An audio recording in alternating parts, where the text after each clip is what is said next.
La noche del 17 de octubre, Merces, en una prisión de Texas, los guardias vieron algo que jamás olvidarían. En la celda 47 Merces, un hombre condenado a muerte rezaba arrodillado. Pero no estaba solo. Había alguien más con él. Un hombre de túnica blanca que nadie había visto entrar. Y lo que ese extraño le dijo, cambió todo para siempre. Pero para entender lo que ocurrió esa noche, debemos retroceder 8 años. Debemos conocer la historia de Miguel Ángel Sánchez, un hombre que la justicia condenó, pero cuya alma nunca dejó de clamar por la verdad. Miguel Ángel nació en un pequeño pueblo al sur de Monterrey, México. Su familia cruzó la frontera cuando él tenía apenas 5 años, buscando lo que millones buscan, una vida mejor, un futuro con oportunidades. Se establecieron en un barrio humilde de Houston, Texas, donde las casas eran pequeñas, las calles polvorientas, y los sueños parecían más lejanos que la tierra que habían dejado atrás. Su madre, María Sánchez, era una mujer de fe inquebrantable. Cada mañana, antes de que el sol asomara por completo, encendía una vela frente a una pequeña imagen de Cristo que había traído desde México. Era una imagen sencilla, de madera tallada a mano, con colores desgastados por el tiempo. Pero para María, era más que un objeto. Era un recordatorio de que Dios nunca los abandonaba, ni siquiera en tierra extranjera. Miguelito, le decía mientras lo arrodillaba junto a ella en el suelo de la sala. Siempre recuerda esto, cuando todo parezca perdido, cuando sientas que nadie te escucha, habla con Jesús. Él siempre está ahí, aunque no lo veas. El pequeño Miguel, con sus ojos grandes y curiosos, asentía sin comprender del todo, pero repetía las oraciones que su madre le enseñaba, palabra por palabra, con la inocencia de quien aún no conoce el dolor del mundo. Padre nuestro, que estás en el cielo, murmuraba con voz infantil. Santificado sea tu nombre. María lo abrazaba después de cada oración. Le besaba la frente y le susurraba al oído. Dios tiene un plan para ti, mi hijo. Un plan bueno. Solo debes mantener la fe. Pero la vida en aquel barrio no facilitaba mantener la fe. Miguel creció viendo a su padre, Roberto, salir cada madrugada hacia la obra de construcción, donde trabajaba 12 horas al día bajo el sol implacable de Texas. Volvía con las manos llenas de callos, la espalda doblada por el cansancio y una paga que apenas alcanzaba para la renta y la comida. Su madre trabajaba limpiando casas en los barrios ricos, donde las familias vivían en mansiones con jardines perfectos y piscinas brillantes. María regresaba tarde, con los pies hinchados, pero siempre con una sonrisa para sus hijos. ¿Cómo te fue, mamá?, le preguntaba Miguel. Bien, mi amor. Dios provee, respondía ella, aunque la tristeza en sus ojos contaba otra historia. Miguel tenía 11 años cuando su padre murió. Un accidente en la construcción, una viga mal asegurada, un grito, y luego el silencio que cambia todo para siempre. La compensación que recibieron fue insultante. Apenas cubrió el funeral, y María de pronto tuvo que trabajar el doble para mantener a sus 3 hijos. Fue entonces cuando Miguel comenzó a cambiar.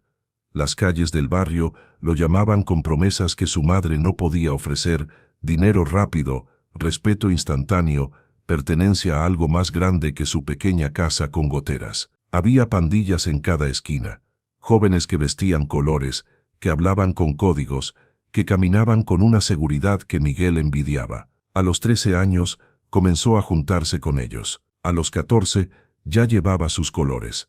A los 15 ya había aprendido a pelear, a robar, a mentir. Y las oraciones que su madre le había enseñado quedaron enterradas bajo el ruido de las calles. Miguel, por favor, suplicaba María cada noche. Deja esas amistades. Vuelve a la iglesia. Vuelve a Dios. Dios no paga las cuentas. Mamá, le respondía él con dureza. Dios no me da lo que necesito. María lloraba en silencio. Sabía que estaba perdiendo a su hijo y no sabía cómo detenerlo. A los 16 años, Miguel fue arrestado por primera vez. Robo menor. Pasó 3 meses en un centro de detención juvenil. Cuando salió prometió a su madre que cambiaría, pero las promesas en las calles tienen poco valor. A los 18 fue arrestado de nuevo, esta vez por asalto. 6 meses en la cárcel del condado. Su madre lo visitaba cada semana, llevando consigo la pequeña imagen de Cristo, rogándole que volviera al camino correcto. «Mira a Jesús, hijo», le decía María, presionando la imagen contra el cristal que los separaba. «Él sufrió por ti. Él te ama. No importa lo que hayas hecho». Miguel miraba la imagen, pero ya no sentía nada. La fe que una vez tuvo se había marchitado como planta sin agua. Los años pasaron. Miguel entró y salió de la cárcel 3 veces más por delitos menores. Cada vez María estaba ahí. Cada vez ella oraba. Cada vez Miguel salía prometiendo cambiar, pero volviendo a las mismas calles, a las mismas caras, a los mismos errores, hasta que llegó la noche que cambiaría todo para siempre. Miguel tenía 25 años la noche del 14 de marzo de 2003, hacía tiempo que había dejado la escuela. Vivía de trabajos ocasionales, pero principalmente de lo que conseguía en las calles. No era un criminal violento, al menos eso se decía a sí mismo. Solo robaba para sobrevivir, solo hacía lo necesario. Esa noche, su primo Héctor lo llamó. «Tengo algo fácil», le dijo Héctor por teléfono. «Una tienda de licores. El viejo que la atiende es ciego de un ojo. Entramos, tomamos lo del registro y salimos. 5 minutos». Miguel dudó. Algo en su interior, una voz pequeña que sonaba como la de su madre, le decía que no fuera.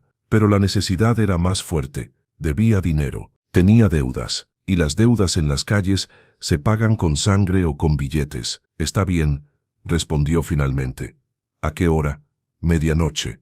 «Te veo en la esquina de Travis y Main». Miguel colgó. Se miró en el espejo de su pequeño apartamento. Sus ojos ya no eran los de aquel niño que oraba junto a su madre. Eran los ojos de alguien que había perdido la inocencia, la esperanza y quizás algo más profundo. Se puso una sudadera con capucha y salió a la noche. Cuando llegó a la esquina, Héctor ya estaba ahí, junto con otro hombre que Miguel no conocía. Era alto, de mirada fría, con tatuajes que le cubrían el cuello. «Él es Tommy», dijo Héctor. «Va a manejar el coche». Miguel asintió. No hizo preguntas. En ese mundo, uno no pregunta. Subieron al auto. Tommy manejaba en silencio, con los ojos fijos en la carretera. Héctor revisaba su pistola. «¿Vas armado?», le preguntó Héctor a Miguel. «No». «Toma». Héctor le extendió otra pistola. «Solo por si acaso. No la uses a menos que sea necesario». Miguel tomó el arma. Pesaba más de lo que esperaba. Fría, mortal. Llegaron a la tienda de licores poco después de medianoche. La calle estaba vacía. Todo parecía perfecto, sencillo, como había dicho Héctor. Entraron los tres. Héctor apuntó al dependiente, un hombre mayor con gafas gruesas. «El dinero». «Ahora», gritó Héctor. El viejo, temblando, comenzó a abrir la caja registradora. Todo iba según el plan, hasta que no fue así. La puerta se abrió de golpe. Un policía entró, con la mano ya en su arma. «Policía, tiren las armas», gritó el oficial. Todo ocurrió en segundos. Héctor giró. El policía sacó su pistola. Y entonces, un disparo retumbó en el pequeño local. El oficial cayó al suelo. Miguel quedó paralizado. No había disparado. Estaba seguro. Pero Tommy ya corría hacia la salida, y Héctor lo jalaba del brazo. «¡Corre! ¡Corre!». Salieron corriendo. Subieron al auto. Tommy aceleró con furia. Miguel, en el asiento trasero, no podía dejar de temblar.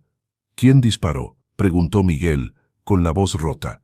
«¿Quién fue?». Nadie respondió. 2 días después, la policía arrestó a Miguel en su apartamento. Héctor ya había huido a México. Tommy había desaparecido sin dejar rastro. Y Miguel, solo asustado, fue acusado de asesinato en primer grado.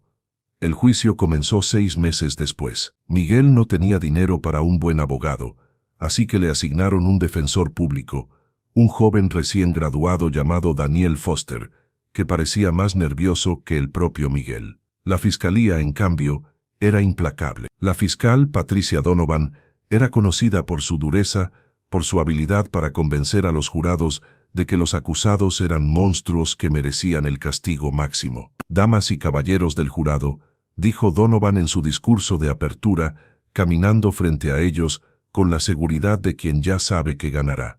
«Este caso es simple. Miguel Ángel Sánchez entró a una tienda con intención de robar. Un oficial de policía, el oficial Patrick O'Connor, un hombre con 20 años de servicio, un padre de 3 hijos, entró para detenerlos, y este hombre señaló a Miguel con desprecio. Le disparó a sangre fría. Miguel quería gritar, quería decir que no era cierto, pero su abogado le había dicho que se quedara callado, que ya tendrían su turno. La fiscalía presentó pruebas, las huellas de Miguel en la pistola que se encontró en la escena, testigos que lo identificaron como uno de los que huyó, el testimonio del dependiente que, aunque no vio quién disparó, confirmó que Miguel estaba ahí, y luego vino el testimonio clave. David Walsh, un guardia de seguridad privado que casualmente pasaba por la zona esa noche, subió al estrado. ¿Qué vio usted la noche del 14 de marzo?, preguntó Donovan. Walsh, un hombre de casi 60 años, con el rostro endurecido por los años, miró directamente a Miguel. Vi a ese hombre, dijo señalándolo. Lo vi disparar al oficial. Miguel sintió que el mundo se derrumbaba. Era mentira. Walsh no estaba ahí. No pudo haberlo visto, pero las palabras ya estaban dichas, y el jurado las escuchó con atención. Daniel Foster intentó defender a Miguel lo mejor que pudo. Argumentó que no había pruebas directas de que Miguel hubiera disparado, que había otros 2 hombres en la escena, que el testimonio de Walsh era cuestionable. Pero sus palabras sonaban débiles frente a la narrativa poderosa que Donovan había construido. La fiscal presentó a Miguel como un delincuente habitual, un pandillero sin remordimientos, alguien que representaba todo lo malo de las calles. Este hombre, dijo Donovan en su alegato final, no merece piedad. No merece una segunda oportunidad. Ya tuvo muchas oportunidades. El oficial O'Connor no tendrá más oportunidades. Sus hijos crecerán sin padre. Su esposa dormirá sola el resto de su vida. Y todo por este hombre. Señaló a Miguel con furia contenida. Pido que le den la pena máxima. Pido justicia para el oficial O'Connor. El jurado deliberó durante 4 horas. Cuando regresaron a la sala, Miguel supo por sus rostros lo que venía. En el caso del estado de Texas contra Miguel Ángel Sánchez, dijo el presidente del jurado, encontramos al acusado culpable de asesinato en primer grado. María, sentada en la primera fila, se desplomó. Sus hermanas tuvieron que sostenerla mientras sollozaba incontrolablemente. Miguel cerró los ojos. Sintió que todo se desvanecía a su alrededor. El juez Marshall, un hombre mayor de rostro severo, golpeó el martillo. Miguel Ángel Sánchez, dijo con voz grave, ha sido declarado culpable del asesinato del oficial Patrick O'Connor. Este tribunal lo sentencia a la pena de muerte mediante inyección letal. Que Dios se apiade de su alma. Miguel fue llevado de regreso a su celda esa misma tarde. En el camino, esposado, vio a su madre en el pasillo. Ella lloraba, pero intentaba sonreír. No pierdas la fe, hijo, le gritó. Jesús sabe la verdad. Él te salvará. Miguel no respondió. Ya no creía en salvaciones.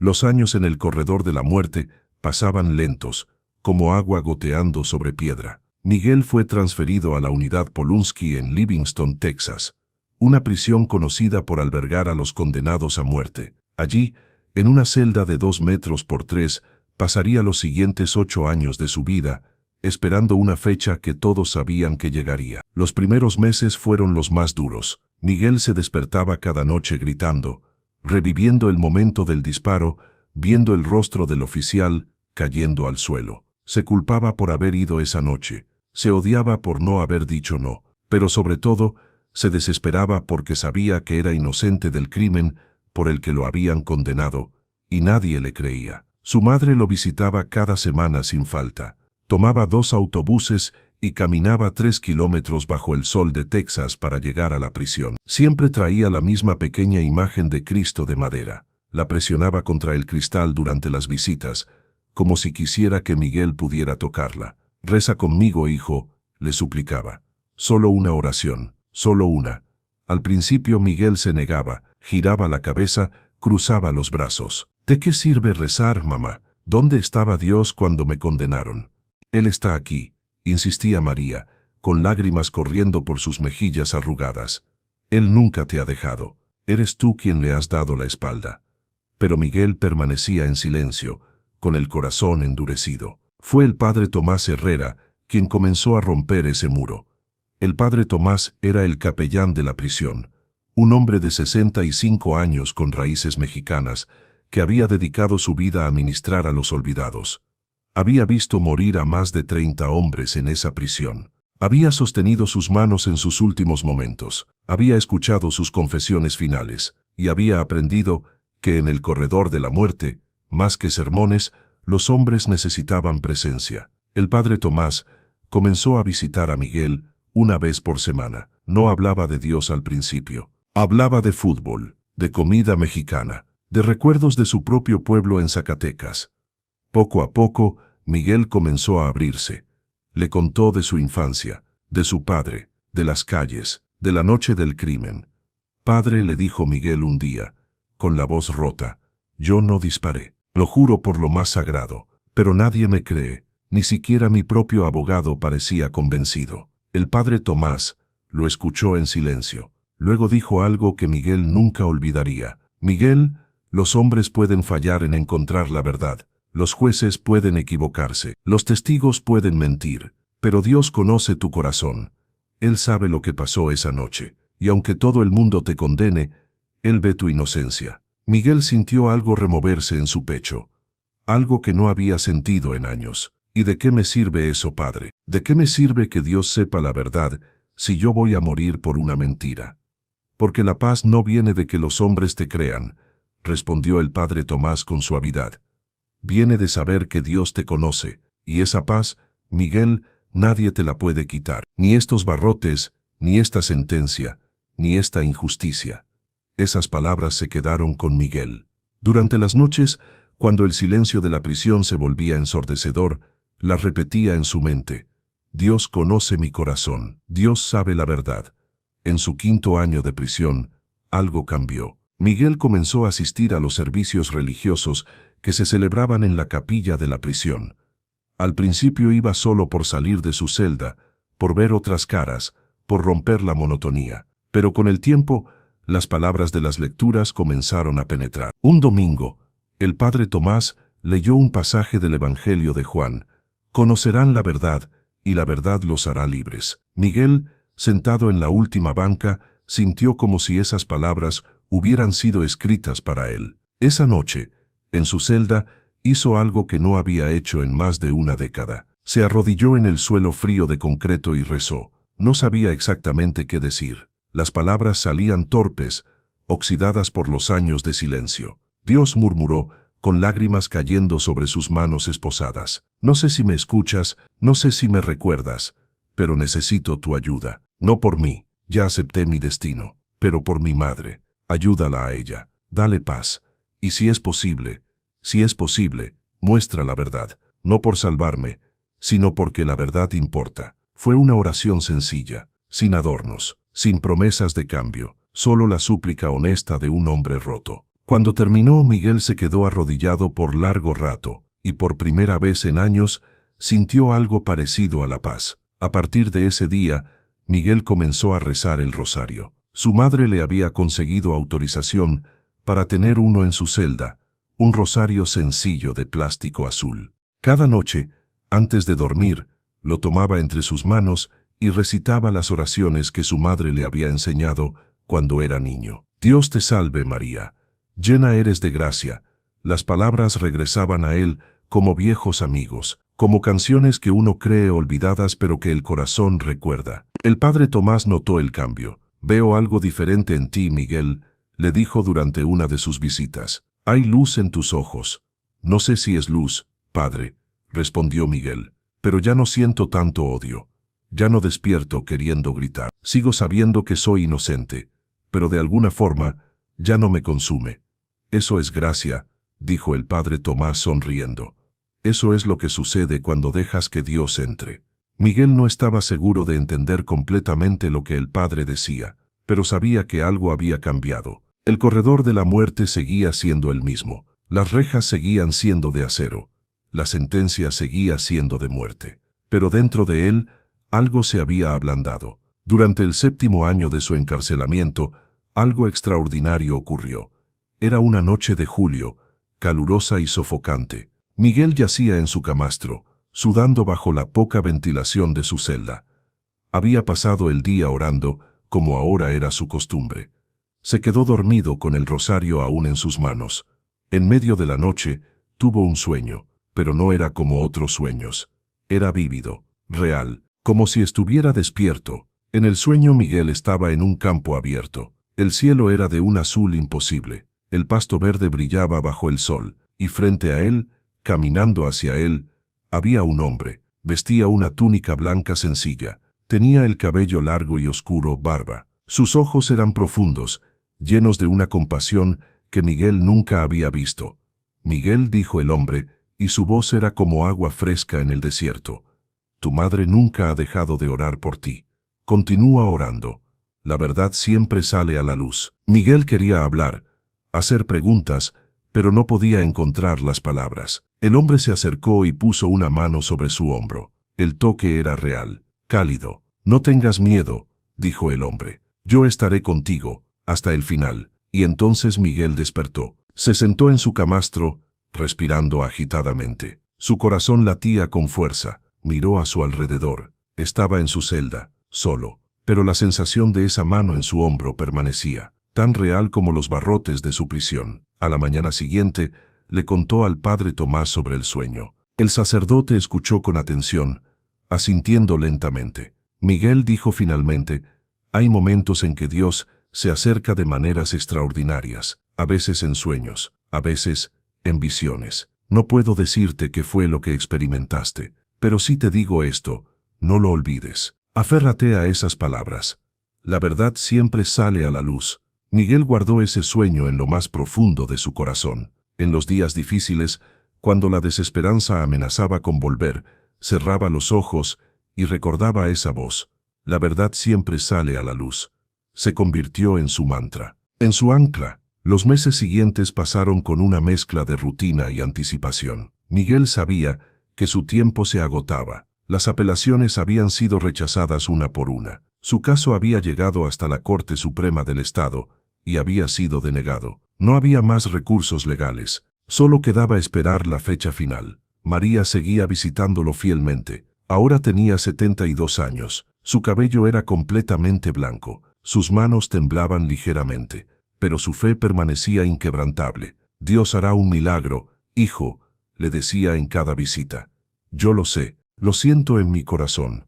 Miguel ya no discutía. Tomaba sus manos a través del cristal y rezaba con ella. Aunque no sabía si creía en milagros, sí creía en el amor de su madre. Y así llegó el momento que Miguel había temido durante 8 años. Pero lo que ocurriría en sus últimas horas no era algo que nadie, ni siquiera él, pudiera haber imaginado. La verdad estaba a punto de salir a la luz, y no de la manera que los hombres esperaban. Fue el 15 de octubre de 2011 cuando Miguel recibió la notificación oficial. El director de la prisión, James Morrison, un hombre corpulento de rostro serio y curtido por 30 años de servicio, entró a su celda acompañado de 2 guardias. Llevaba en las manos un sobremanila que parecía pesar más que cualquier cadena. Sánchez, dijo Morrison, con una voz que intentaba sonar profesional, pero que traicionaba cierta incomodidad. Tu fecha ha sido fijada. 18 de octubre, tu fe a las 6 de la tarde. ¿Entiendes lo que esto significa? Miguel estaba sentado en su camastro. Sostenía el rosario entre sus dedos. Lo había estado rezando cuando entraron. Levantó la vista lentamente y asintió. Sí, señor, lo entiendo. Tienes derecho a recibir visitas especiales durante estos días, a elegir tu última comida, a hacer arreglos finales con tu abogado si lo deseas, a recibir consejería espiritual. Morrison hizo una pausa, como si quisiera decir algo más, pero no encontrara las palabras. ¿Hay algo que necesites en este momento? Miguel pensó por un momento. Miró el rosario en sus manos, luego la pequeña ventana de su celda, por donde apenas entraba luz. Quisiera ver al padre Tomás, y a mi madre, por supuesto. Eso es todo. Morrison asintió. Se arreglará. El padre Tomás vendrá mañana por la mañana. Tu madre puede venir mañana por la tarde. Hizo una señal a los guardias y se preparó para irse, pero antes de salir se detuvo. Sánchez, dijo sin voltear a verlo, he supervisado 17 ejecuciones en esta prisión. Nunca es fácil. Nunca. Y con eso se fue. La puerta de la celda se cerró con el sonido metálico que Miguel había escuchado miles de veces en 8 años. Pero esta vez sonó diferente, más final. 3 días. Miguel tenía 3 días de vida, 72 horas, 4.320 minutos, y cada uno de ellos pasaría con la certeza de que al final sería llevado a una camilla, le inyectarían veneno en las venas, y su corazón se detendría mientras observadores anónimos miraban a través de un cristal. La realidad de su muerte ya no era abstracta, ya no era un algún día lejano en el futuro. Era ahora, era real, era real, era inevitable. Esa noche, Miguel no pudo cerrar los ojos. Se quedó despierto en la oscuridad de su celda, escuchando los sonidos nocturnos de la prisión, el ronquido de algún preso lejano, el eco de pasos de los guardias en sus rondas, el zumbido constante de las luces fluorescentes del pasillo, y en medio de todo ese ruido, sus propios pensamientos atronadores. Pensó en todo. En su infancia con su madre preparando tortillas en la cocina, en su padre enseñándole a andar en bicicleta, en su primer día de escuela, en la primera vez que besó a una chica, en la noche que todo cambió, en el juicio, en estos 8 años perdidos entre 4 paredes. Dios, murmuró en la oscuridad, si realmente existes, si realmente me escuchas, muestra la verdad. No por mí, ya acepté mi destino, pero por mi madre, por la memoria del oficial O'Connor, porque la verdad merece ser conocida. No hubo respuesta, solo el silencio indiferente de la noche. Pero Miguel siguió orando, palabra tras palabra, hasta que el cansancio finalmente lo venció cerca del amanecer. El 16 de octubre llegó con un cielo gris y pesado. Miguel se despertó con el sonido de las puertas de las celdas abriéndose para el desayuno. Un guardia deslizó una bandeja por la ranura de su puerta, huevos revueltos fríos, pan tostado, café aguado. Miguel no tenía hambre, pero comió de todas formas, no por hambre, sino porque era lo que uno hace, lo que el cuerpo sabe hacer incluso cuando la mente está en otra parte. A las 9 de la mañana, llegó el padre Tomás. El sacerdote entró a la celda escoltado por un guardia. Llevaba consigo su Biblia gastada, un rosario y una expresión de profunda tristeza. Miguel, dijo el padre, y su voz se quebró ligeramente. Se acercó y puso sus manos sobre los hombros del joven. Hijo mío. Miguel se levantó y abrazó al sacerdote. Fue un abrazo largo, de esos que dicen todo lo que las palabras no pueden. Cuando se separaron, ambos tenían lágrimas en los ojos. Padre, dijo Miguel, gracias por todo, por no rendirse conmigo, por recordarme quién soy. El padre Tomás negó con la cabeza. No me agradezcas, Miguel. Tú hiciste el trabajo difícil. Tú abriste tu corazón cuando todo te decía que lo cerraras. Se sentaron juntos en el camastro. El padre abrió su Biblia. ¿Hay algún pasaje que quieras escuchar? Miguel pensó por un momento. El del hijo pródigo. Ese me gusta. El padre sonrió. Una buena elección. Y comenzó a leer. Un hombre tenía 2 hijos. El menor le dijo al padre, «Padre, dame la parte de la herencia que me corresponde». Y el padre les repartió sus bienes. Miguel cerró los ojos y escuchó.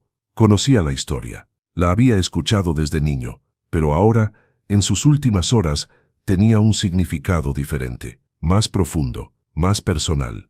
Cuando el padre terminó de leer, Miguel dijo, «Yo fui ese hijo, el que se fue, el que desperdició todo, pero a diferencia de él, yo no tengo tiempo de volver a casa». Miguel, dijo el padre Tomás con firmeza, el regreso a casa no siempre es físico, a veces es del corazón, y tú ya regresaste. Tu madre lo sabe, Dios lo sabe, y pronto, muy pronto, estarás en casa de verdad. Pasaron la siguiente hora orando juntos. El padre le dio la comunión, le ofreció la confesión una última vez. Miguel confesó sus pecados, no el asesinato, porque no lo había cometido, pero sí todo lo demás, los robos, las mentiras, el dolor que causó a su madre, las vidas que pudo haber tocado para bien, pero que ignoró. Te absuelvo de tus pecados, dijo el padre Tomás, haciendo la señal de la cruz, en el nombre del Padre, del Hijo y del Espíritu Santo. Amén, respondió Miguel. Sintió algo, una ligereza, como si un peso que había cargado toda su vida adulta, finalmente se levantara. Cuando el padre Tomás se fue, Miguel se quedó solo de nuevo. Pero no se sentía solo. Había una presencia, sutil, invisible, pero real, como si alguien estuviera sentado junto a él en esa celda vacía. A las 2 de la tarde llegó María. Cuando Miguel la vio entrar a la sala de visitas, el corazón se le estrujó. Su madre se veía más pequeña de lo que recordaba, más frágil. El peso de estos 8 años se veía en cada arruga de su rostro, en su espalda ligeramente encorvada, en sus manos temblorosas. Pero sus ojos aún brillaban con esa fe inquebrantable que nunca la había abandonado. «Hijo mío», dijo María cuando se sentó frente al cristal que los separaba. Su voz temblaba. «Mi niño hermoso». «Mamá», dijo Miguel, poniendo su mano contra el cristal. María puso la suya del otro lado, alineándola perfectamente. «No llores, por favor». «¿Cómo no voy a llorar?». María sollozaba. «Eres mi hijo, mi bebé. Esto no es justo. Dios sabe que no es justo». «Lo sé, mamá, pero ya estoy en paz». Miguel intentó sonreír para darle valor. «Tú me enseñaste a orar. Me enseñaste que Dios nunca nos abandona. Y ahora yo lo creo. Créeme que lo creo. Aunque me quiten la vida, no pueden quitarme eso. No pueden quitarme lo que tú sembraste en mí cuando era niño». María lloró más fuerte. Su cuerpo se sacudía con cada sollozo. Otras familias en la sala de visitas volteaban a verlos, pero a ninguno de los dos les importó. Después de unos minutos, María se secó las lágrimas con un pañuelo arrugado. Respiró profundo, tratando de calmarse. Luego, con manos temblorosas, sacó algo de su bolsa. Era la pequeña imagen de Cristo de madera. La misma que había llevado a cada visita durante 8 años. La misma que su propia abuela le había dado. La misma que había sobrevivido el cruce de la frontera, los años de pobreza, las noches de lágrimas. «Hijo», dijo María, con la voz todavía quebrada pero más firme, «quiero que tengas esto. Esta imagen perteneció a tu bisabuela Lucía. Ella la recibió de su madre. Luego la tuvo tu abuela Esperanza. Luego yo, y ahora es tuya. Para que no estés solo mañana. Para que Él esté contigo hasta el final». Miguel sintió un nudo tan grande en la garganta que apenas podía respirar. «Mamá, no puedo aceptar eso. Es demasiado valioso para ti. Es todo lo que tienes de tu familia. Por eso mismo, debes tenerlo», insistió María, presionando la imagen contra el cristal como queriendo traspasar la barrera. «Porque lo más valioso que tengo eres tú. Y si no puedo estar contigo en ese momento, que Él esté. Que Jesús te acompañe cuando yo no pueda». Miguel no pudo contener más las lágrimas. «Gracias, mamá. Gracias por todo. Por nunca rendirte conmigo. Por creer en mí cuando nadie más lo hacía. Por amarme incluso cuando yo no merecía ser amado. Fuiste la mejor madre que alguien podría tener». «Yo siempre supe que eras inocente», dijo María, con una convicción absoluta. «Siempre lo supe, y Dios también lo sabe. Confía en Él, mi hijo. Hasta el último segundo confía, porque yo sé, lo sé en mi corazón, que Él no te abandonará». La visita duró 1 hora. Hablaron de recuerdos felices, de cuando Miguel era niño, de las navidades que pasaron juntos, de los domingos en la iglesia, de la risa de su padre. Evitaron hablar del mañana, evitaron hablar de lo inevitable. Cuando el guardia anunció que el tiempo había terminado, María se levantó lentamente. «Te amo, Miguel Ángel, siempre te he amado. Desde el momento en que te vi por primera vez, y te seguiré amando más allá de esta vida». «Yo también te amo, mamá, con todo mi corazón». Y con eso, María se fue. Miguel la vio alejarse, su figura pequeña y frágil desapareciendo por la puerta. Fue la última vez que la vería. Esa tarde, un guardia trajo la imagen de Cristo a la celda de Miguel. La había revisado meticulosamente, por protocolo de seguridad, pero no encontró nada sospechoso. Era exactamente lo que parecía, una imagen religiosa de madera, pequeña, antigua, con la pintura desgastada por décadas de devoción. Miguel la tomó con reverencia. Era más pequeña de lo que recordaba, no más grande que la palma de su mano. Los colores se habían desvanecido con el tiempo, pero aún se podía distinguir el rostro sereno de Cristo, los ojos compasivos, las manos extendidas. «Bueno», murmuró Miguel, acariciando la madera suavemente, «parece que tú y yo vamos a pasar juntas mis últimas horas».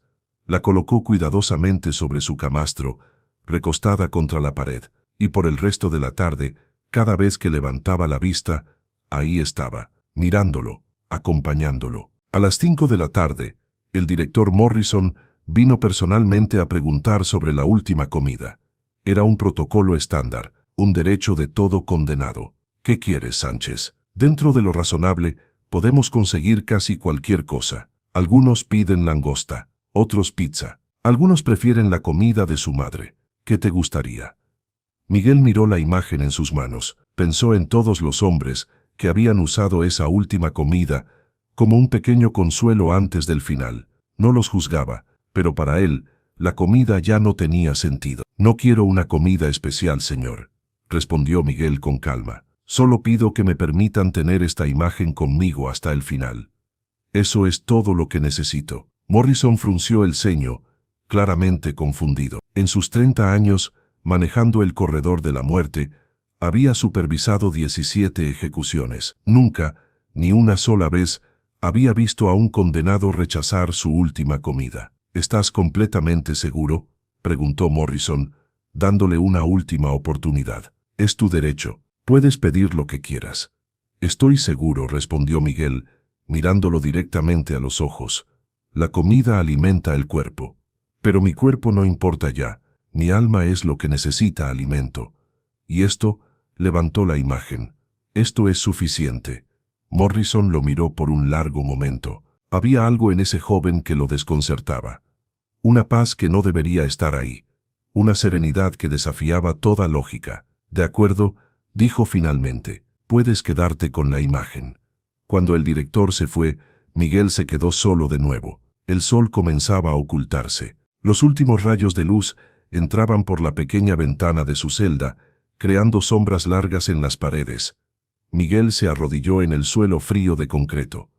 Colocó la imagen frente a él y comenzó a orar.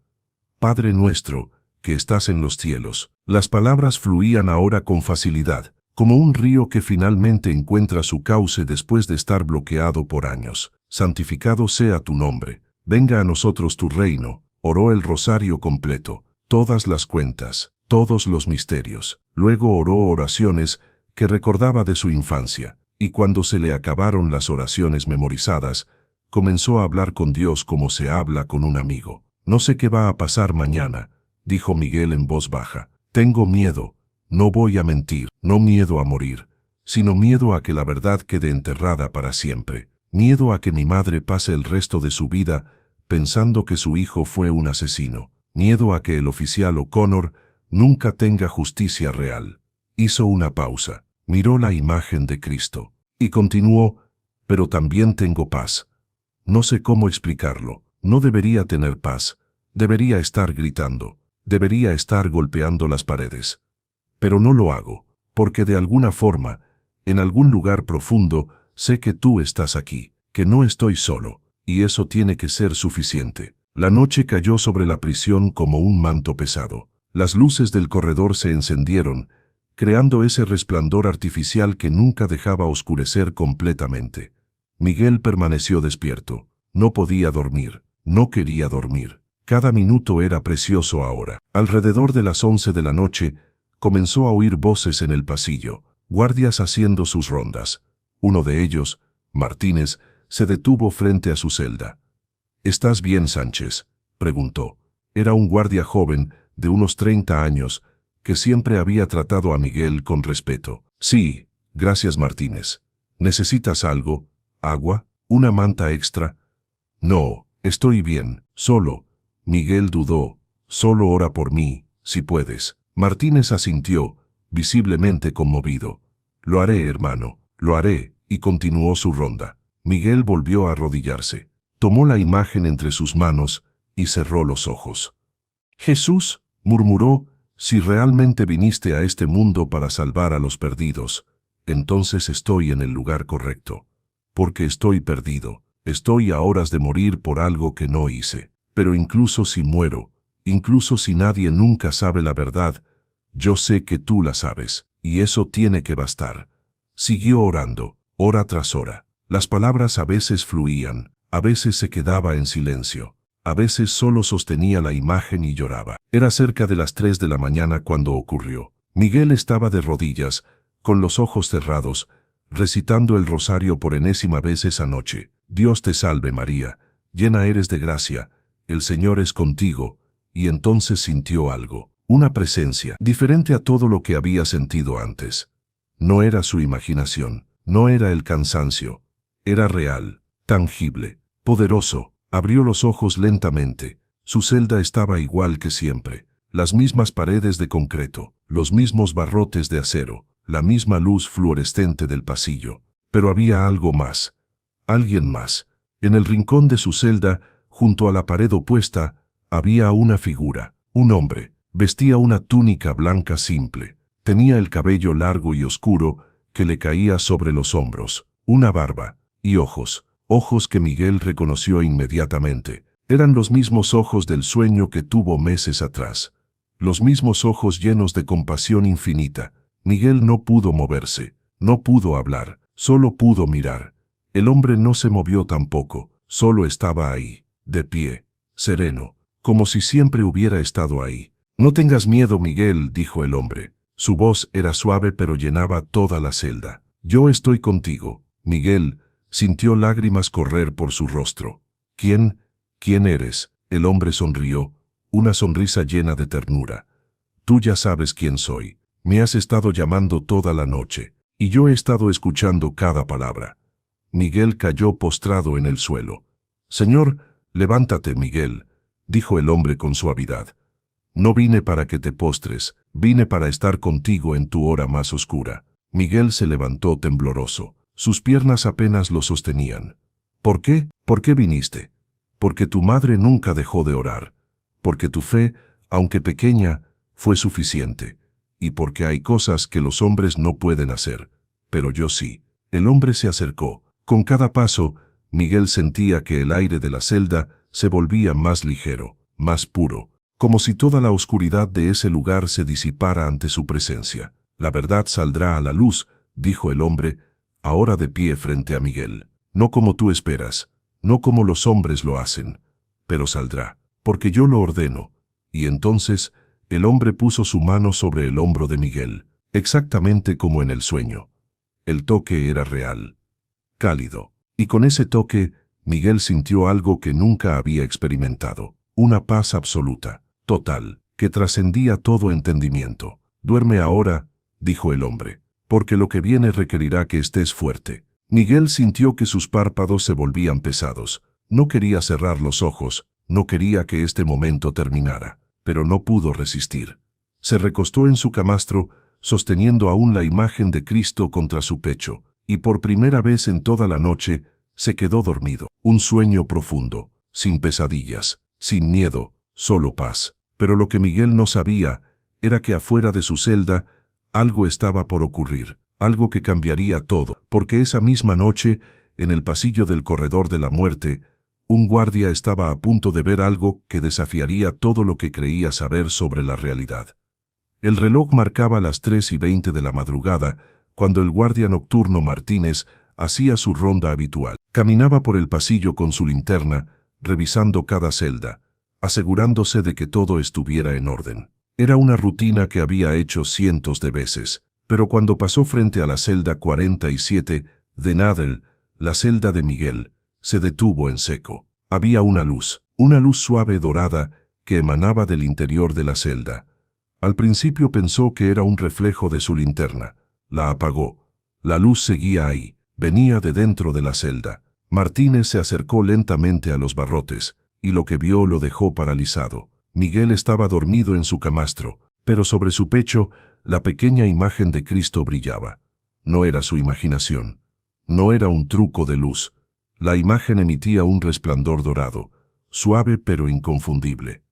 ¿Qué demonios?, murmuró Martínez, frotándose los ojos. Pero la luz seguía ahí, pulsando suavemente, como si la imagen estuviera viva. Martínez agarró su radio con manos temblorosas. Control central. Aquí, Martínez. Necesito que alguien venga a la celda 47 inmediatamente. Hay algo que necesitan ver. La respuesta llegó rápido. ¿Qué ocurre, Martínez? El prisionero está bien, el prisionero está dormido, pero hay algo aquí. No puedo explicarlo. Solo vengan, rápido. En menos de 5 minutos, El supervisor nocturno Robert Chen llegó corriendo, acompañado de otros 2 guardias. Todos se detuvieron frente a la celda 47 y todos vieron lo mismo. La imagen brillaba. «Esto no es posible», murmuró Chen, acercándose a los barrotes. «Tiene que ser algún tipo de truco, algo eléctrico, una batería escondida». «Ya revisamos esa imagen esta tarde», dijo Martínez. «No tiene nada, es solo madera tallada, y está brillando». Chen sacó su radio. «Llamen al director Morrison. Ahora, y que nadie hable de esto hasta que sepamos qué está pasando». Pero ya era demasiado tarde. En una prisión, las noticias viajan más rápido que en cualquier otro lugar. En minutos, guardias de otros turnos comenzaron a aparecer. Algunos por curiosidad, otros por miedo. Todos querían ver la celda 47 y todos veían lo mismo. Una imagen de Cristo, vieja y desgastada, brillando con una luz que no venía de este mundo. El director Morrison llegó a las 4:15 de la madrugada. Cuando vio la luz, se quedó completamente inmóvil.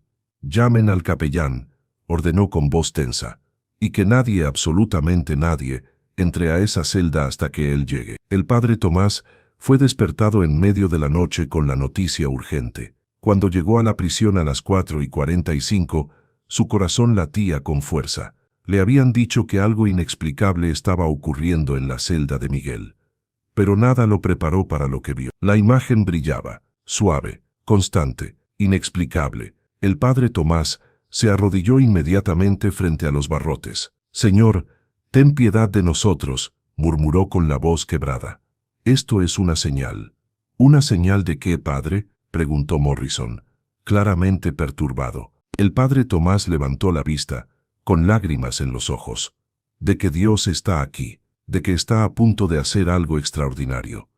Algo que ninguno de nosotros esperaba». Y en ese momento, mientras todos miraban la celda con asombro y temor, Miguel seguía durmiendo pacíficamente, completamente ajeno a la conmoción que su pequeña imagen estaba causando, ajeno a que en ese preciso instante el cielo y la tierra estaban a punto de encontrarse, ajeno a que la verdad, después de 8 años de silencio, estaba a punto de rugir con una voz que nadie podría ignorar, porque la noche aún no terminaba, y lo que estaba por ocurrir cambiaría no solo el destino de Miguel, sino el de todos los que habían participado en su condena. La madrugada del 18 de octubre sería recordada por siempre en esa prisión, no como la noche de una ejecución, sino como la noche en que lo imposible se volvió real. La noticia de la imagen brillante se extendió por toda la prisión como fuego en pasto seco. A las 5 de la mañana, más de 20 guardias se habían congregado en el corredor de la muerte. Algunos rezaban, otros simplemente miraban en silencio, incapaces de procesar lo que sus ojos veían. El director Morrison había establecido un perímetro, pero ni siquiera él sabía exactamente qué estaba protegiendo o de qué. «Esto es una locura», murmuraba Morrison una y otra vez, pasándose la mano por el rostro.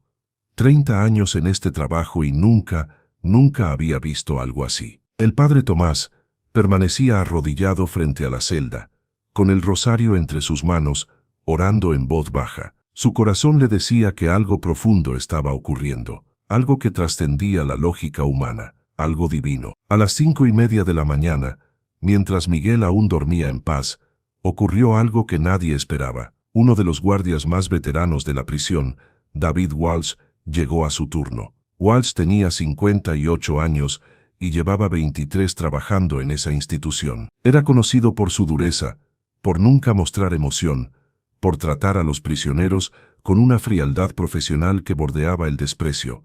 Había presenciado 9 ejecuciones y en ninguna había derramado una sola lágrima. Cuando Walsh llegó al corredor y vio la multitud de guardias, frunció el ceño. «¿Qué diablos está pasando aquí?», preguntó con su voz áspera habitual. «Es la celda del condenado», respondió Martínez. «Hay algo, tienes que verlo tú mismo». Walsh se abrió paso entre la multitud con brusquedad. Se acercó a los barrotes de la celda 47 y miró hacia adentro. Vio a Miguel dormido, vio la pequeña imagen sobre su pecho y vio la luz. Por un momento, Walsh no reaccionó, solo miró fijamente. Luego, algo cambió en su rostro. Su expresión dura comenzó a agrietarse. Sus ojos se abrieron más. Su respiración se volvió irregular. No, murmuró, retrocediendo un paso. No, no, no. Walsh, preguntó Morrison. ¿Estás bien? Pero Walsh no respondió. Comenzó a temblar. Todo su cuerpo se sacudía como si una fuerza invisible lo estuviera zarandeando. Y entonces, ante el asombro de todos, el guardia más duro de la prisión cayó de rodillas en medio del pasillo. «No puedo más», gritó Walsh, y su voz resonó por todo el corredor. «No puedo cargar esto más tiempo». Lágrimas comenzaron a correr por su rostro endurecido, surcando caminos que probablemente nunca antes habían sido transitados. «Walsh, ¿qué te pasa?» Morrison se acercó alarmado. «¿Qué está sucediendo?» Walsh levantó la vista. Su rostro estaba completamente descompuesto. Ya no era el guardia duro e implacable. Era un hombre roto, destrozado por un peso que lo había estado aplastando durante años. «Yo mentí», gritó Walsh, sollozando incontrolablemente. «Yo mentí en el juicio. Miguel no es culpable». El silencio que siguió fue absoluto. Morrison sintió que las piernas se le aflojaban. «¿Qué? ¿Qué estás diciendo?» Lo que escucharon, Walsh continuó, con las palabras saliendo entre sollozos desgarradores. «Yo estuve ahí esa noche. Vi todo. No fue Miguel quien disparó. Fue Tommy Rodríguez. Pero Tommy era informante de la policía. El detective Harris me pagó para que mintiera en el juicio. Me pagó para que dijera que vi a Miguel disparar». Morrison se tambaleó hacia atrás. Varios guardias se miraron entre sí, incrédulos. El padre Tomás cerró los ojos y comenzó a murmurar oraciones de agradecimiento. «Durante 8 años he cargado esta mentira», continuó Walsh, con la voz quebrada por el llanto. 8 años viendo el rostro de su madre cada semana. 8 años sabiendo que un hombre inocente iba a morir por mi culpa. Pero tenía miedo. Miedo de lo que Harris me haría si hablaba. Miedo de ir a prisión. Miedo de perder todo. Walsh levantó la vista hacia la celda donde Miguel dormía. «Pero esa luz», susurró, «esa luz me está mostrando todo. Cada mentira. Cada noche que no pude dormir. Cada vez que crucé frente a su celda, fingiendo que no existía. Ya no puedo vivir con esto». Morrison reaccionó inmediatamente. Sacó su radio con manos temblorosas. «Necesito que llamen a la fiscalía, ahora, y al abogado defensor de Sánchez. Esto es una confesión oficial». Varios guardias habían sacado sus teléfonos y estaban grabando todo. La confesión de Walsh quedaba registrada no por uno, sino por múltiples testigos. No había forma de negarla. No había manera de esconderla. El padre Tomás se acercó a Walsh, quien seguía de rodillas, destruido por el peso de su propia culpa. «Hijo», dijo el padre con suavidad, «hiciste algo terrible. Pero al confesar, al decir la verdad, has dado el primer paso hacia tu propia redención». Walsh miró al sacerdote con ojos desesperados.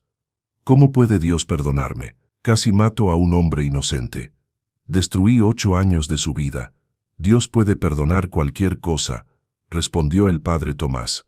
«Lo que no puede sanar es lo que permanece en la oscuridad. Pero tú has traído esto a la luz, y en eso hay esperanza». En ese momento, Miguel se despertó. El ruido en el pasillo lo había sacado de su sueño profundo. Se sentó en su camastro, todavía sosteniendo la imagen contra su pecho. La luz había disminuido, pero aún emanaba un resplandor tenue. Miguel miró alrededor de su celda, confundido. Luego escuchó el llanto. Se levantó y caminó hacia los barrotes. Vio la multitud de guardias. Vio a Walsh de rodillas, llorando. Vio al padre Tomás. Vio al director Morrison hablando urgentemente por radio. «¿Qué está pasando?», preguntó Miguel, su voz ronca por el sueño. Walsh levantó la vista. Sus ojos encontraron los de Miguel. «Lo siento», dijo Walsh con voz quebrada. «Perdóname, por favor, perdóname. Yo mentí. Tú no mataste a ese oficial. Fue Tommy Rodríguez. Yo lo vi, y mentí para protegerlo, porque el detective Harris me pagó». Miguel se quedó paralizado. Las palabras entraban a su cerebro, pero no podía procesarlas completamente. 8 años. 8 años proclamando su inocencia. 8 años que nadie le creyó. Y ahora, en su última mañana de vida, la verdad finalmente salía. «La verdad siempre sale a la luz», murmuró Miguel, recordando las palabras del hombre de túnica blanca en su sueño, y luego las palabras que acababa de escuchar en su celda apenas horas antes. «Yo lo ordeno». Morrison se acercó a la celda. «Sánchez, tu ejecución está oficialmente suspendida. Esto cambia todo. Vamos a iniciar una investigación inmediata». Miguel sintió que las piernas le temblaban. Se apoyó contra los barrotes. «¿Es real? ¿Esto está pasando de verdad?» «Es real, hijo», dijo el padre Tomás con lágrimas de alegría corriendo por su rostro. «Dios escuchó tus oraciones, y las de tu madre». Miguel miró la imagen en sus manos. Ya no brillaba, pero no importaba. Había cumplido su propósito. Había sido testigo silencioso del milagro más grande, la verdad revelada. En las siguientes horas, la prisión se convirtió en un caos controlado. La fiscal Patricia Donovan llegó al amanecer, su rostro pálido al escuchar la confesión de Walsh. El detective Harris, ya retirado, fue localizado y traído para interrogatorio. Al principio negó todo, pero cuando le mostraron los videos de la confesión de Walsh, cuando le explicaron que había múltiples testigos, su fachada comenzó a desmoronarse. «Tommy Rodríguez era mi informante más valioso», finalmente admitió Harris, sentado en una sala de interrogación. «Cuando él mató al oficial O'Connor, yo sabía que si se descubría, perdería años de trabajo encubierto. Así que arreglé las cosas. Le pagué a Walsh para que mintiera. Planté evidencia adicional y encontré un chivo expiatorio perfecto, un pandillero con antecedentes que ya estaba en la escena». «Destruiste la vida de un hombre inocente», dijo Donovan, con una furia apenas contenida. «Y manchaste el uniforme que juraste honrar». Harris no respondió, solo bajó la cabeza. Las investigaciones que siguieron fueron rápidas pero exhaustivas. Tommy Rodríguez, el verdadero asesino, había muerto 3 años atrás en una balacera en Arizona, pero los registros bancarios mostraban transferencias sospechosas de Harris a Walsh.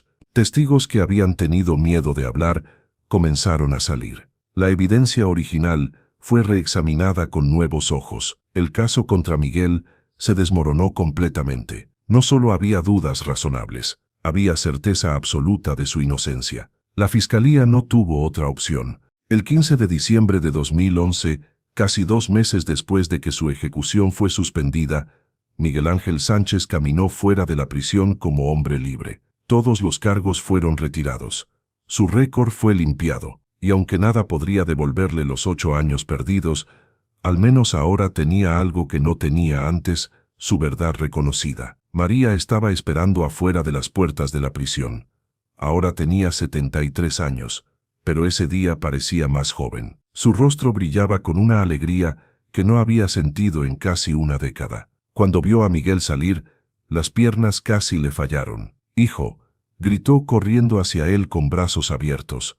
Miguel corrió también, y cuando se encontraron, el abrazo fue de esos que reparan años de dolor en segundos. Se abrazaron y lloraron. Lloraron por los años perdidos, por el sufrimiento, por la injusticia, pero también lloraron de alegría, de alivio, de gratitud.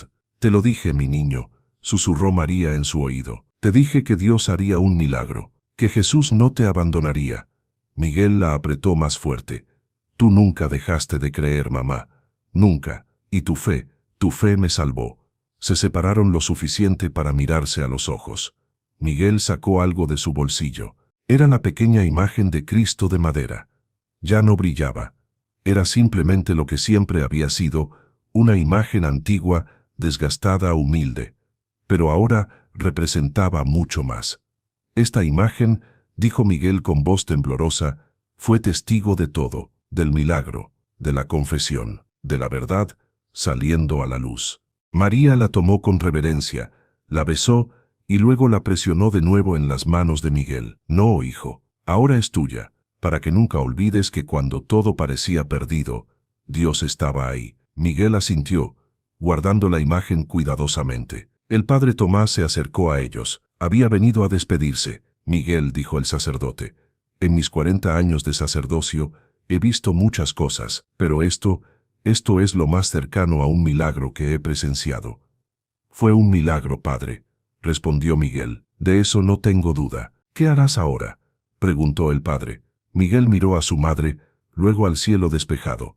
Voy a vivir, voy a honrar estos años que me fueron devueltos, y voy a asegurarme de que otros inocentes no sufran lo que yo sufrí. En los meses siguientes, la historia de Miguel se extendió por todo el país. Los medios de comunicación cubrieron el caso exhaustivamente. Algunos lo llamaron el milagro de la celda 47, otros, la imagen que brilló por la justicia. David Walsh fue arrestado por perjurio. Enfrentó cargos criminales.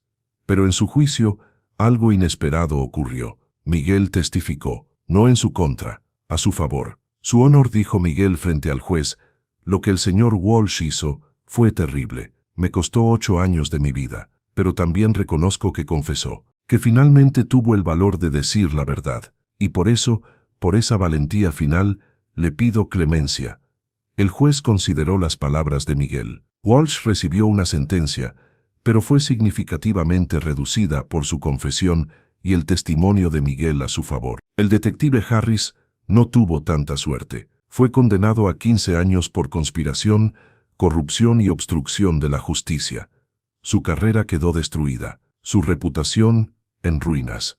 Pero más que eso, tendría que vivir sabiendo que casi ejecutó a un hombre inocente. Miguel usó la compensación que recibió del Estado para crear la Fundación Segunda Oportunidad, una organización dedicada a ayudar a prisioneros que habían sido injustamente condenados. Trabajó incansablemente revisando casos, contratando abogados, luchando por aquellos que no tenían voz. En los siguientes 5 años, su fundación ayudó a liberar a 11 personas inocentes, 11 vidas salvadas, 11 familias reunidas, 11 verdades reveladas. María vivió para ver todo esto. Vio a su hijo no solo libre, sino transformado en un instrumento de justicia y esperanza. Lo vio casarse con una mujer maravillosa llamada Carmen, una abogada que se unió a su causa. Lo vio tener 2 hijos, un niño y una niña, y cada vez que los veía, su corazón se llenaba de una gratitud tan profunda que apenas cabía en su pecho. En 2016, María se enfermó gravemente. Miguel estuvo a su lado cada día en el hospital, y cuando llegó su momento final, ella estaba en paz. Hijo, dijo María con voz débil, sosteniendo la mano de Miguel, he tenido una vida buena, vi el milagro, vi a Dios obrar. Y ahora voy a estar con tu Padre. Y con Jesús, quien nunca nos abandonó. Te amo, mamá, dijo Miguel, con lágrimas corriendo por su rostro. Gracias por nunca rendirte.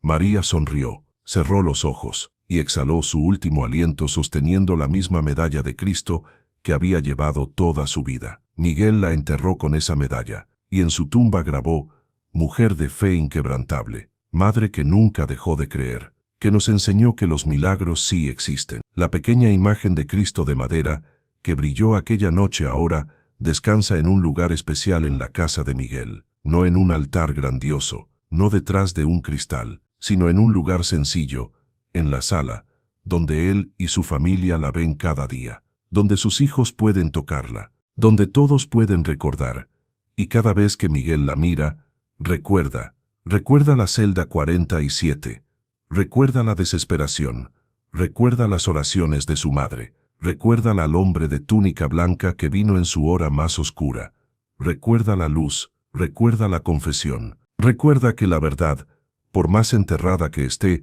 siempre encuentra la forma de salir. 10 años después de su liberación, Miguel fue invitado a dar una charla en una universidad. El auditorio estaba lleno. Estudiantes de derecho, activistas de justicia social, familias de prisioneros. Todos querían escuchar su historia. Miguel subió al podio. Llevaba consigo la pequeña imagen. La colocó frente al micrófono para que todos la vieran. Esta, comenzó, es una imagen simple, madera vieja, pintura desgastada, no vale nada monetariamente. Pero para mí, vale más que todo el oro del mundo.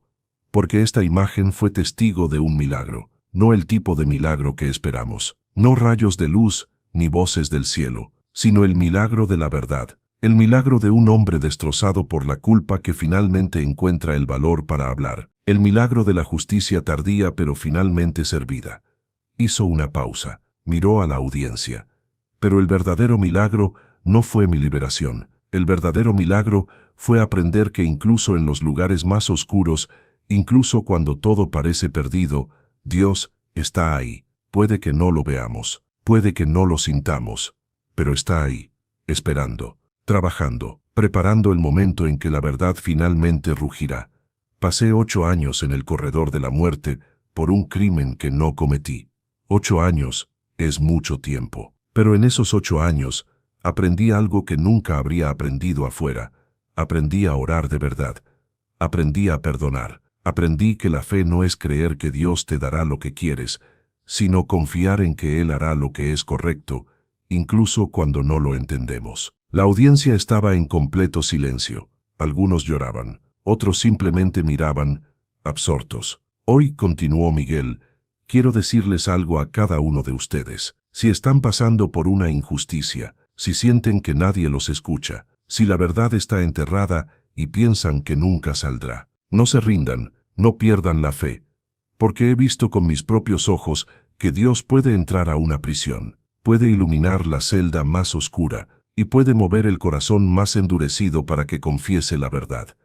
Y si están cargando una mentira, si hicieron algo terrible y piensan que es demasiado tarde para arreglarlo, les digo lo mismo que le diría a David Walsh: nunca es demasiado tarde para decir la verdad, nunca es demasiado tarde para buscar redención. El camino será duro, las consecuencias serán reales, pero la paz que encontrarán al soltar ese peso, eso no tiene precio. Miguel levantó la imagen. Esta pequeña imagen brilló una noche. Los científicos que la examinaron no encontraron explicación. No había baterías, no había trucos, solo madera. Y sin embargo brilló. ¿Por qué? No lo sé. Quizás nunca lo sepa completamente. Pero sí sé esto. Fue una señal de que Dios ve, de que Dios actúa, de que ninguna injusticia pasa desapercibida para Él. Y si esa imagen pudo brillar en la celda 47 del corredor de la muerte, entonces ningún lugar es demasiado oscuro para la luz de Dios, ninguna situación es demasiado desesperada para su intervención, ninguna verdad está demasiado enterrada para que Él no pueda revelarla. La ovación fue ensordecedora, la gente se puso de pie, algunos corrieron hacia el frente solo para tocar la imagen, para ver con sus propios ojos esa pequeña pieza de madera que había sido parte de algo tan extraordinario. Esa noche, Miguel volvió a casa. Sus hijos corrieron a abrazarlo. Su esposa le sonrió desde la cocina, y por un momento se quedó parado en la entrada de su casa, simplemente absorbiendo la escena, la normalidad, la paz, la familia, todo lo que pensó que nunca tendría. Antes de dormir, como hacía cada noche, Miguel tomó la imagen de Cristo. Se arrodilló junto a su cama y oró. Señor, dijo en voz baja, gracias. Gracias por escuchar las oraciones de mi madre. Gracias por no abandonarme en esa celda. Gracias por la verdad y gracias por cada día que me has dado desde entonces. Ayúdame a usarlos bien. Ayúdame a ser digno de este regalo. Se quedó en silencio por un momento, y entonces, como había hecho desde aquella noche en la celda, terminó su oración con las mismas palabras. La verdad siempre sale a la luz. Siempre. Años después, cuando Miguel era ya un hombre de 60 años, un periodista le preguntó: ¿alguna vez has vuelto a ver al hombre de túnica blanca, al que visitó tu celda esa noche? Miguel sonrió. No de la manera que esperas. No he tenido otra visión. No he escuchado otra voz audible. Pero lo veo todos los días. ¿Dónde?, preguntó el periodista confundido. En el rostro de cada persona inocente que ayudamos a liberar. En los ojos de mi esposa, cuando me mira con amor. En la risa de mis hijos. En el perdón que pude dar a Walsh. En cada momento de paz que nunca pensé que tendría. Miguel hizo una pausa. Verás, esa noche en la celda aprendí algo. Jesús no solo vino una vez, hace 2000 años. Él sigue viniendo, una y otra vez. En los momentos de desesperación. En las horas más oscuras, en las prisiones, en los hospitales, en los corazones rotos. Él sigue viniendo.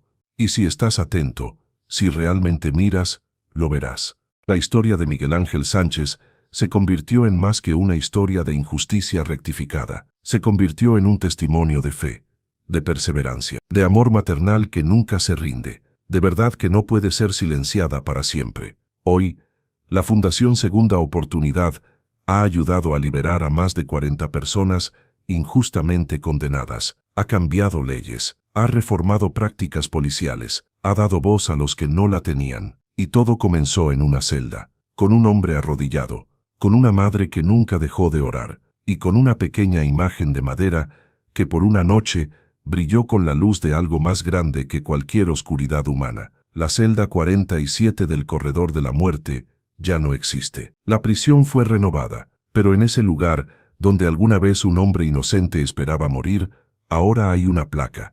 Dice simplemente: aquí la verdad venció a la injusticia. Aquí la fe venció al miedo. Aquí en la noche más oscura brilló la luz más pura. Que nunca olvidemos que ninguna mentira puede sobrevivir para siempre ante la verdad de Dios. Y si alguna vez pasas por Houston, Texas, y visitas la pequeña iglesia donde María solía orar cada domingo, verás algo especial. En una vitrina sencilla, junto al altar, hay una imagen de Cristo, pequeña, de madera, con la pintura desgastada, y debajo una placa que cuenta su historia. La historia de cómo brilló, de cómo cambió todo, de cómo un milagro no es siempre lo que esperamos, pero siempre es exactamente lo que necesitamos. Esta historia nos recuerda algo fundamental, que la justicia de Dios no opera en nuestros tiempos, pero siempre opera, que la verdad puede ser retrasada, puede ser enterrada, puede ser negada, pero nunca puede ser destruida, porque la verdad no es solo un concepto, es una fuerza, es una promesa, y cuando llega su momento, nada puede detenerla. Miguel Ángel Sánchez vivió para ver esa verdad en acción. Vivió para ver cómo Dios entró a una prisión, no con truenos ni terremotos, sino con una luz suave en una imagen pequeña, y con esa luz cambió todo. Si esta historia te tocó el corazón, compártela, porque en algún lugar, en este momento, hay alguien en su propia celda. Quizás no de barrotes, pero de desesperación, de injusticia, de silencio, y necesita saber lo que Miguel aprendió, que nunca está solo, que su verdad importa, y que incluso en la noche más oscura, hay una luz esperando brillar. Esta historia nos recuerda que los milagros no siempre llegan como esperamos, pero siempre llegan cuando más los necesitamos. Miguel Ángel no era un santo, era un hombre que cometió errores, que se perdió en las calles, pero incluso a horas de morir por un crimen que no cometió, Dios no lo abandonó. 8 años gritando su inocencia en silencio. 8 años viendo a su madre envejecer tras un cristal. 8 años esperando una muerte injusta. Pero su madre nunca dejó de orar, y esa fe inquebrantable movió el cielo. Cuando esa imagen de Cristo comenzó a brillar en la celda 47, no fue solo un fenómeno inexplicable, fue una señal de que Dios ve cada injusticia, escucha cada oración, y usa lo imposible para revelar la verdad. Hoy Miguel vive libre, no solo físicamente, sino en su alma. ¿Y tú? ¿Qué injusticia enfrentas hoy? ¿Qué verdad necesita salir a la luz? Tal vez no estés en una prisión de barrotes, pero quizás estés en una de silencio o desesperanza. Deja un comentario. ¿Crees que los milagros todavía ocurren? ¿Has vivido algo inexplicable? Suscríbete para más historias de fe y encuentros con Jesús. Y recuerda, cuando todo parezca perdido, ahí es exactamente donde Jesús aparece.